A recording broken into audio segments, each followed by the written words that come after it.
निधि मिश्रा जी, इंदौर से। महाराज जी, हम ये मानते हैं कि श्राद्ध या तर्पण करने से पितृ संतुष्ट रहते हैं, पर अगर पितृ दोष हो तो हम क्या कर सकते हैं, उनका आशीर्वाद सदैव हम पर बना रहे? उसे ये प्रश्न तो किसी पंडित से कीजिए जो इन कार्य प्रणालियों को करते हैं। हम ये जानते हैं कि समस्त दोषों से मुक्त होने के लिए, समस्त ऋणों से मुक्त होने के लिए, देव ऋण, ऋषि ऋण, मातृ ऋण, पितृ ऋण, गुरु ऋण, समस्त ऋणों से मुक्त होने के लिए और समस्त दोषों से मुक्त होने के लिए एकमात्र भगवान की शरण लेकर यदि हम नाम जपते हुए अपने कार्यों को करें, चाहे वो पितृ तर्पण हो, चाहे वो श्राद्ध हो, तो इससे सब दोष मुक्त हो जाएंगे, सब पितरों का कल्याण हो जाएगा। सात तरति सा लोकान तारयति, वो स्वयं तर जाता है, स्वयं तर जाता है, लोकों को तार देता है, जो अपने चित्त को भगवान में अर्पित कर देता है, जो निरंतर नाम जप करता है, भगवान की शरण में है। ये उपाय तो हम जानते हैं, लेकिन अब जो शास्त्रीय पद्धति से पितृ तर्पण श्राद्ध ये कभी करवाया नहीं है, बाबा जी रहे हैं, तो किसी आचार्य पंडित जो करवाते हैं उनसे पूछ लीजिए।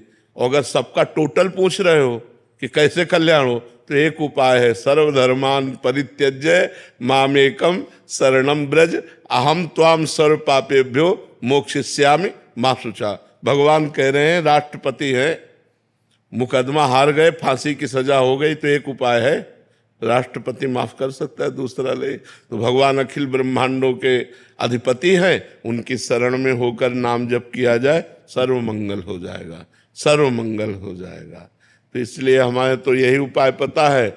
अगर और छोटे मोटे उपाय जानने हो तो किसी आचार्य से मिलो जो आपको ऐसे उपाय बताए, हमको तो इसका ज्ञान है नहीं जी। अजीत दुबे जी, राधा वल्लभ श्री हरिवंश। श्री हरिवंश। महाराज जी, क्या नाम जप करने से बिगड़े हुए कार्य में सफलता पाई जा सकती है? बिल्कुल बिल्कुल, यही तो एक उपाय है जो बिगड़े हुए कार्य को संभाल दे, यही उपाय है, दूसरा कोई उपाय नहीं।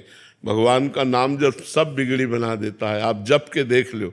लेकिन ध्यान रखो, बिगड़ा है 100 ग्राम और भजन है 1 ग्राम, तो अभी बिगड़ी नहीं बनेगी। जब 100 के ऊपर, 100 ग्राम के ऊपर भजन बढ़ेगा, तब आपको फटाफट सब कुछ बनता नजर आएगा। अब होता है कि हमारा पाप है 500 ग्राम और भजन 5 ग्राम है, मान लो हम मानते हैं आप करते हो, तो आपको अनुभव में नहीं आएगा, आनंद अनुभव में नहीं आएगा, क्योंकि जब तक संपूर्ण पाप नष्ट नहीं हो जाएगा तब तक भगवदानंद का अनुभव नहीं होता। इसीलिए कुछ लोग थोड़े दिन भजन करते हैं और देखते हैं कि लाभ तो मिल नहीं रहा, नुकसान हो रहा है। नहीं, भजन तो लाभ दे रहा है, वो आपके पूर्व पापों का नाश कर रहा है, आपका मंगल कर रहा है। भजन कभी व्यर्थ नहीं जाता, अविनाशी परमात्मा का सुमिरन भजन कभी व्यर्थ नहीं जाता। इसलिए नाम जप करो, बिगड़े काम बनेंगे, पर संभल लो। हम इस बात को दिमाग में बैठा लो कि जितना तुम्हारा गलत आचरण, जब तक वो नष्ट नहीं हो जाएगा तब तक आपका मंगल नहीं होगा। पुण्य कर्म के बस थोड़ा सुख आ जाएगा, पाप कर्म के फल दुख आ जाएगा, लेकिन जो मंगल है एक बार शुरू हुआ तो कभी अमंगल नहीं होता जीवन में। ध्यान रखना, अमंगल होते होते मंगल हो जाता है, दिखाई देता है ये अमंगल हुआ और मंगल हो गया। कई बार हमने कहा कि तलवार आएगी, वो गले तक और हार बन जाएगी, वो तुम्हारी गर्दन को नहीं काट, सीम की चाप सके को तासु बड़ रखवार रमापति जासु, पर इतने में तो हालत खराब हो जाएगी। बस उसी में हालत खराब ना हो तो वही भक्त है, वही भगवान का भक्त। बड़ी कठिन बात है ये, बड़े लीला बिहारी भी हैं, बड़े लीला बिहारी। हरी तेरी गति लखना पर है, सारा खेल उन्हीं का चल रहा है।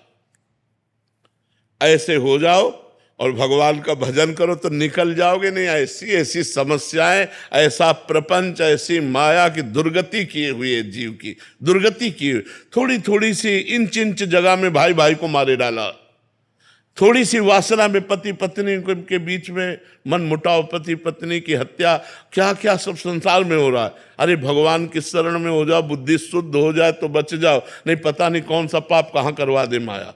और निरंतर नाम जप करो, तभी आनंद के